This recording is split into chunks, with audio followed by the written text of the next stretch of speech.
Senator Erwin Tulfo sumang-ayon sa sinabi ni Senator Amy Marcos na dapat wala ng unprogrammed funds dahil dyan talaga nagsisimula ang pork barrel at samot-saring nakawan sa pera ng gobyerno.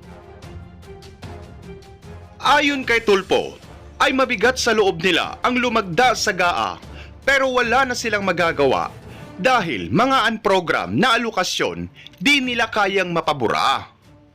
Pero bago ang lahat, mag-subscribe na sa aking YouTube channel at i-click na rin ang notification bell para updated ka sa mga bagong balita sa ating bansa.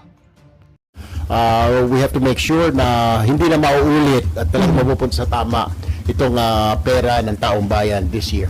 So sa paanong parang nyo ino-monitor ng Oversight Committee yung paggastos ng gobyerno, lalo na ng mga iba't ibang ahensya ng gobyerno? Sapat na ba yun yung magkaroon sila ng regular reporting or dapat yung personal na puntahan yung mga proyekto na implement nila? I don't know kung paano, anong plano dyan ni Sec Win at saka sa House sa APRO or ni Senate President Tito Soto and Speaker Bojidi kung ano ang gagawin, paano i-implement itong sinasabing oversight. Siguro naman kung ako tatanungin, hindi lang ako magre-rely dun sa report ng secretary, ng mga director. Kailangan siguro talagang may tao tayo on the ground na i-check yung random para isang proyekto talaga ginagawa. Kasi nakita naman natin, nagtatakipan, di ba? Yung RD, tinatakpan ng yung DE, di ba? May kasabwat yung RD, yung DE, pati secretary pa, di ba? So, kailangan siguro, masiguro, may papadala tayo ng tao, Senate, sa Congress, doon sa mga lugar na randomly, piliin natin. Baka ito, kung talagang doon napupunta yung pera, may project talaga na ganito.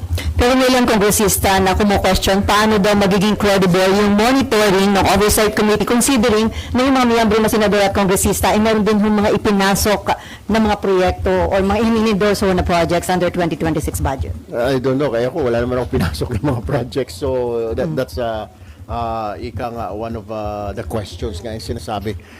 Legit din naman yung sinasabi nila, yung katanungan nila, yung agam-agam nila na paano na lang, baka mamaya pagtatakpan lang. Kaya nga, maganda, pareho di ba? Joint nga yun di ba? Na mag-imbestiga, na sumama, report, parehong bibigyan ng report. Ano? Ay, hindi ba na-check kanina bago tayo nag-start? Huwag kayo maingay. Yung kable ng TV5 nasaksak sa ABS. Oy, Oy, teka, okay na ba kayo? May problema pa? Wala pala kami. Ito yung may problema Sinasagap lahat nito. Hindi akin yan. Ay, hindi pala. Sir, pakitapon niya. Okay na ba kayo? Okay. Okay na? Ayan na Maingay So, hindi na tayo babalik sa una at diretso na. Okay na? Okay. Pagpalitin yung mic ni Ma'am Shelly sa kanila. Siya dyan. Ma'am, sinasabi niya. Sir, bilang naging miyembro ng BICAM panel, kumbinsido ka ba na pork-free yung inyong naaprubahan? Kasi according to Senator Amy Marcos, may pork at giniling nga daw yung pork para maitago. Hindi ko alam kung I don't know kung saan nakuha ni Senator Amy yung idea niya, pero as far as I know, bilang vice chair ng BICAM, at talaga namang nakita natin na binantayan natin, naka-live din naman, di ba? Naka-live stream, nakita naman ninyo. Pero ganoon pa man, may agam-agam ako doon sa mga unprogram, medyo pumirma nga ako pero with with heavy hearts dahil ang tanong natin, bakit kailangan ba natin ilagay sa mga unprogram, di ba? Unprogram is like kung may pera, tsaka mo natin popondohan. Kung walang pera, huwag mo popondohan, di ba? Nangyari nga nakaraang taon, di ba? Nilipat yung mga may pondo sa unprogram, yung mga unprogram inakyat ito sa program, parang magic.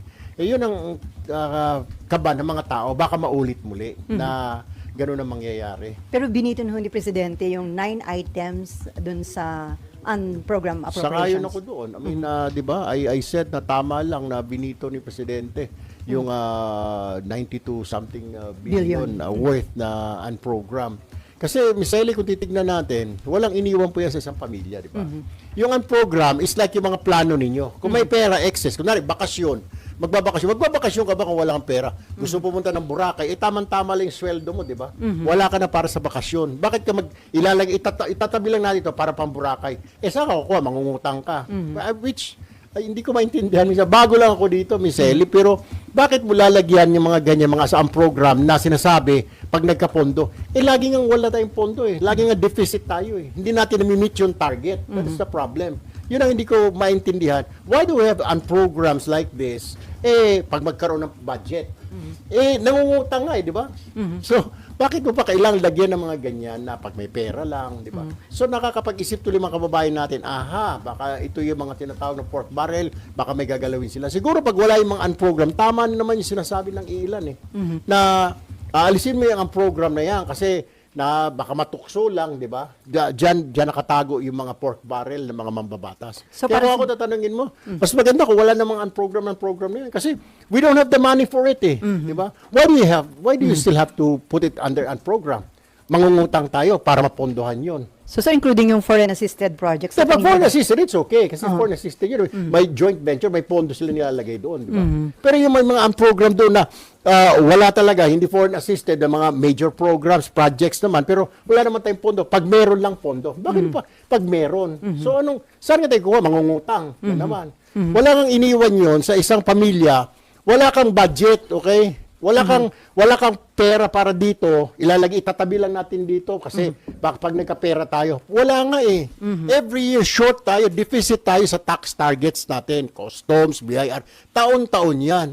Kaya nga sabi nga ng ibang experts, ang problema kasi dito Senator Tulfo, gastos tayo ng gastos. Ang income natin ganito lang X amount, pero sobra yung expenses natin. Walang iniwan na sa isang pamilya. Example, isang pamilya 25,000 ang sweldo ng lalaki. Another 25 sa babae, 50,000. Pero expenses, 100,000. Di ba? 50,000 lang. Ganun lang yung kasimple. Simple arithmetic eh. Di ba? So why will you overspend when you're only making 50,000? Kayo mag-asawa. Then yung expenses you 100. Kasi magpapalagay ka ng security, kasi marami magnanakaw, kasi kailangan mo. Bakit hindi mo unahin yung education? That's what we did sa budget ngayon. Inuna natin yung education. Pero medyo may dalawang isip ako, bakit mas pataas na naman yung public works, di ba? Sana sinunod na lang yung health. Siguro pangatlo, pang-apat na lang yung public works. Alam ko, it creates jobs, di ba? Pero at this very moment, may problema nga tayo, may question tayo eh, di ba? Yung expenses dahil doon nakita natin na inabuso yung pondo para sa mga infrastructures, di ba?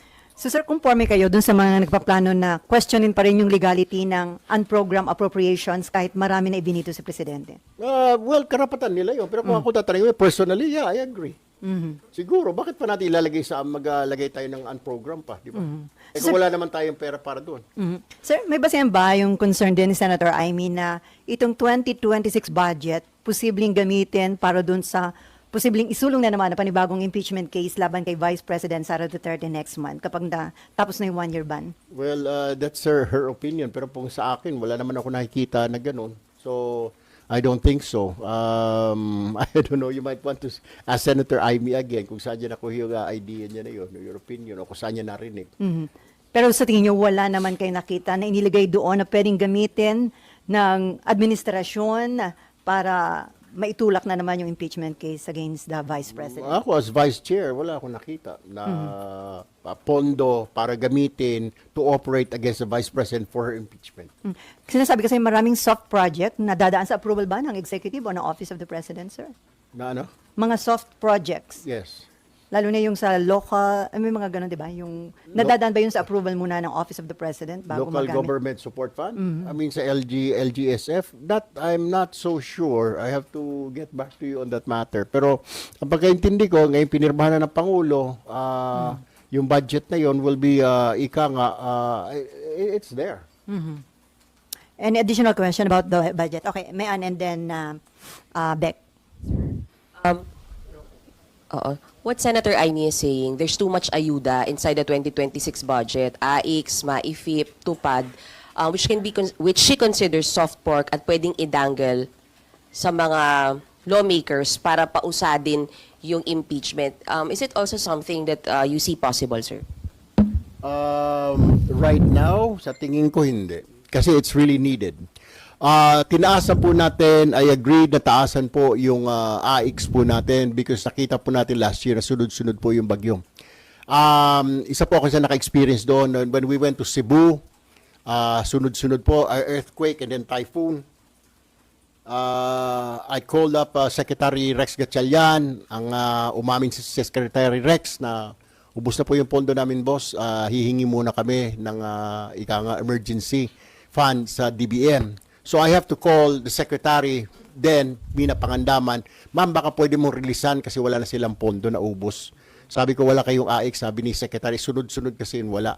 Kaya this time around, we made sure na meron silang enough para doon sa mga mga contingency, kagaya ng sunod-sunod na mga typhoon, earthquake. Sa MAIFIP naman, MAIFIP, napag-usapan namin yung kasi dati, hindi tumatanggap ng MAIP ang mga private hospitals. Okay, sinasabi, libre naman sa DOH hospitals. Pumunta ka sa DOH hospitals. Madaling sabihin libre ng DOH hospitals, wala ka babayad, zero billing. Ang problema, makakapasok ka ba? Kasi ang capacity lang nila, 300, 400 bed capacity. Ano next option mo? If you have a child, of your husband, your mom is sick, wala kang pera, next option mo. Siyempre, pupunta ka muna sa public, sa DOH. Puno, mag-aantay ka, Miss Maan, mga 4 days pa. Kailangan na operahan, puputok na appendix ng anak mo, ng mister mo. Anong option mo? Pupunta ka sa private. Did you know that St. Luke's, o lahat ng private hospitals sa Metro Manila, malalaki, tumatanggap na ng MAIFIP? Cardinal Santos, Makati Med. Why I know that? Because isa ako doon, lumalapit yung mga tao, and I keep on requesting sa DOH, pwede bang bayaran nyo ito, pwede bang ganito? Tumatanggap lahat ng hospitals, halos lahat ng private hospitals, tumatanggap na ng MAIFIP. Ngayon, yun ang option nila. Siyempre, medyo may kamahalan ang private kasi sa public. Kaya, tinaasan natin yung MAIFIP. Kaya nga, isang safety measure nila, ginawa natin, inalista natin na hindi na pwedeng, pwede namang rumekta na lang or si congressman o si senador, tumawag na lang doon sa DSWD. Hindi na siya mismo aabot doon sa tao, di ba? Kasi dati uso yan iaabot sa tao, sa distribution ng AIX, ganun din sa MAIP, ito, anong kailangan mo, may mga letter pa, mga GL. Ngayon, rekta na pwede ka nang dumiretso sa DSWD or tawagan ng mambabatas, pwede ba? Kasi ito constituent ko. Ganun na lang gagawin ngayon. Nasisilip yung dumobleng budget ng farm-to-market roads na sinasabing posibleng maging farm-to-pocket roads upon the discretion of the legislators. Bakit po kayo pumayag na ganun kataas yung farm-to-market roads? May mga sinasabi kasi ang nangyari doon yata sa farm-to-market roads dahil may mga items o projects na hindi na-implement last year. Okay? So, i-implement pa lang siya this year. Pagkatapos yung isa, yung farm-to-market roads ay hindi na dadaan sa DPWH. Okay? It will be upon implementation by the Department of Agriculture and then local government units. Sir, isa na lang. Yung anti-EPAL provision, sir, gaano po ito ka-importante para maging corruption-free yung 2026 budget and to make sure walang intervention during cash aid distribution? Yun nga, yung isa pang sinasabi natin dyan, ako, I for one, ayoko na may politiko doon. Kahit before, when I was in Congress, I'm invited na pumunta ka dito kung may distribution ng AIX. I hate it because di mo naman pera yun pera ng taong bayan. It's your money. It's our money. Bakit kailangan nandoon si congressman? Bakit kailangan nandoon si senator? No, it's not our money. Bakit pa? Kung pera mo yun out of your pocket, sige, pamigay ka, parang yung mga mayayaman dyan. Pero kagaya niyan, yung mga ayuda na yan, government people's money yan. Bakit ka nandyan? Di ba? Not supposed to be there. Pero kailangan kasi yun, sir, ilagay nyo sa budget law every year. Tingin nyo ba dapat magkaroon ng specific law talaga na anti-EPAL sa mga, Dapat talaga. Hindi lang yung ganito na removal of politicians sa distribution of aid. Siguro nga. Good thing you pointed it out. I will file a law or a bill soon para matigil na yan na talagang walang politiko at diretso na. Ang gagawin na lang, dapat naman talaga, dapat ganun ang pagkaintindi ko when I was still a journalist. I really thought na pag ayuda, tatawag ka lang, kagaya ng ginagawa namin, sa radio pa ako, we asked the secretary, baka pwede ito di makalabas ng ospital. Then the secretary will send his people para bayaran yung mga bill or mga AX. Sir, binagyo po itong ganito. Yan ko naramdaman when I became the secretary of DSWD. Di mo naman kailangan politiko. Tatawag lang yung politiko. Then yung DSWD, magpapadala siya ng tao. Sila yung magdi-distribute. Di ba? Bakit mo bibigyan yung politiko ng AX? Bakit mo bibigyan siya ng MAIP? You don't, di ba? Padiretsuhin mo yung tao mo, yung constituent mo, o dumiretso yung constituent sa DSWD. Ngayon, kung ayaw siya bigyan, then that's the time, lumapit siya sa politiko, sir, ayaw akong bigyan ng DSWD natin dito sa bayan natin. O ayaw akong bigyan ng GL para doon sa mailabas ko yung pamilya ko. Then that's the time siguro na the politician will intervene. So, Senator Miriam, noon may ifinal na anti-EPAL bill pero mukhang hindi nakapasa. Do you think susuportahan niya ng mga kapwa niyo legislator considering na minsan yung mga ayuda na yan nagagamit nila para maisulong yung kanilang mga political interest? Hindi, dapat talaga matapos na ito eh. Kasi yan na nga, sigaw ng taong bayan, hindi mo naman pera yan. Tsaka nakakahiya, di ba? Bakit mo angkinin, ikaw pa namimigay, ikaw pa mag-aabot ng 5,000 na AX, ikaw pa magbibigay ng GL mismo, hindi mo naman pera yun. By the way, ito pong may nakafile na po kami na AX bill sa Senate ngayon. We will just include this anti-EPAL. Another bill yun? O Pwede isama naman na lang isama, doon? I-incorporate na lang?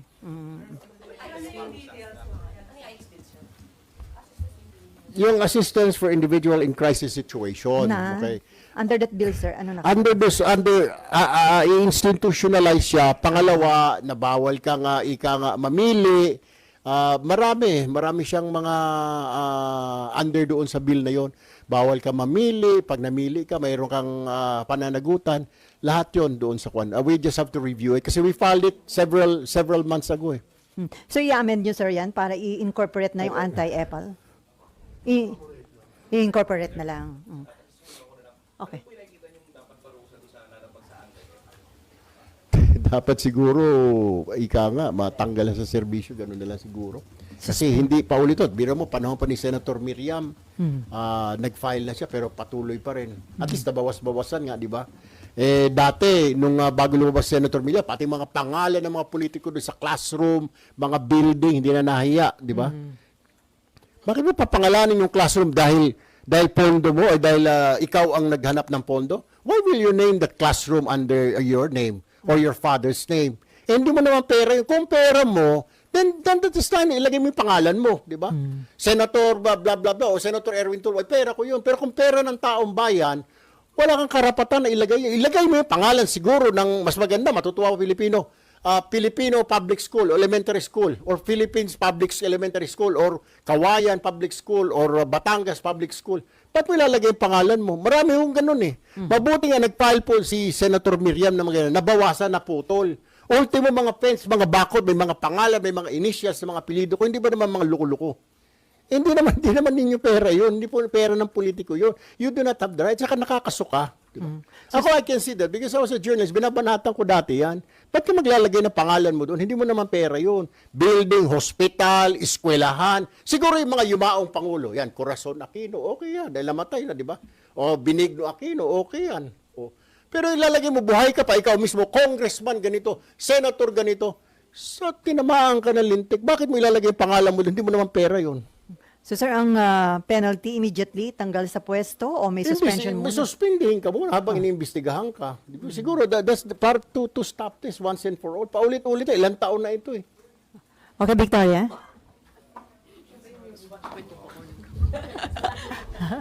Hi, Sir. Victoria po of ABS-CBN. Sir, dun sa unprogrammed appropriations, you said agree kayo doon sa mga tatakbo sa Supreme Court to question it. Will you do so as well, sir? Pupunta ba kayo sa Supreme Court to question? I'll just let them, okay? Pero yung agree, I agree. Sige, di mag-file sila. Karapatan ho nila yun. Kung may nakikita silang hindi maganda, hindi tama, then let the Supreme Court decide. Pero kung ako tatanungin ninyo, personally po, when I signed that, tinitignan ko ho yung unprogrammed, with heavy hearts, I signed it. Siyempre, I signed it dahil miyembro ako ng majority, vice chairman ako. Alam nga ba naman kukontra ako doon. Pero my point is, it's very simple, di ba? Why will you have unprogrammed projects? Wala kang ang pera. Ba't po ilalagay? Tama yun eh. Matutukso ka eh. Gagawa ka ng paraan para mapondohan yun. Wala nga tayong pera, di ba? Like I said, let's go back to my example. We're one family. Father, mother, okay, ito para sa edukasyon. Binabudget na ng tatay na ito para sa tuition ng ni Bunso. Ito para sa kuryente natin, ito sa pagkain, unahin mo ito para sa pag-hospitalization. Eh, bakasyon natin, sabi ng panganay, bakasyon sa Boracay, wala tayong pambakasyon. Yan parang ganun yung ang program eh. Hindi siya kailangan eh. Not needed. Parang yung sinasabing, yung ang program is a want, it's not a need. Ika nga. There's a difference between want and need. We need this, kaya kailangan natin pondohan ito. Pero yung ang program, tingin ko parang want lang yan. So want. Why will you put that? Kung ako tatanungin ko, ako lang masusunod. Alisin ko yung ang program na yan eh. I will. You will push for that, sir, na zero UA sa 2010. Siguro the next 2027. budget, I will talk to the chairman, our chairman. Pag-usapan ho natin. Kasi ayaw na nga ng mga tao, di ba? Because dyan ang galing, dyan nakita yung kalukuhan sa mga program na yan, program na yan.